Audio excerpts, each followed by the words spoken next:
El dona prova la primera part de l'intent Valija de 3-9. Recordeu el darrer que vàrem veure tot just el passat 31 d'agost, dia de Sant Ramon.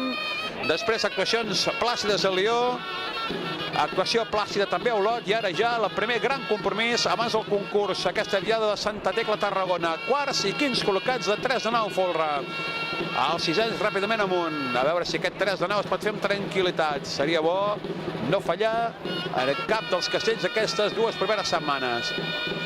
Els sisens col·locats del 3-9 dels castellers. Dosos aixecadors ja a l'alçada de quins. Comença també a pujar l'enxaneta.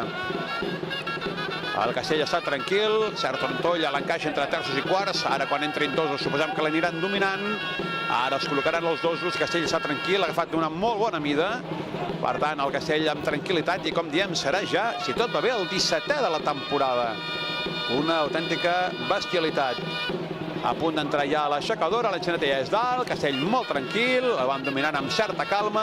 Atenció a l'aixecadora, col·loca ja el primer peu, es col·loca, castell tranquil, a punt d'anar a carregar, 3, atenció a l'enxaneta, ara sí, 3-9 folre, carregat dels castellers de Vilafranca, força maco, comença la baixada, castell tranquil, no tindran problemes per descarregar-lo, està molt i molt bé. I han demostrat aquest any un domini absolut amb el 3-9, tant amb aquesta estructura més descarregada com amb l'estructura més carregada, aquella estructura que volen utilitzar pel 3-9 amb l'agulla. Per tant, els castellers de Vilafranca, que s'anotaran el 17è 3-9 fora de la temporada, tancarem la primera ronda, sortiran ja els sisens, ja el tenen coll avall, no han patit en accés, i tancarem la primera ronda 5-8 de la Jove Tarragona, 5-8 carregat dels xiquets de Tarragona, 3-9 de la Colla Vella dels xiquets de Valls i 3-9 folre dels castellers de Vilafranca.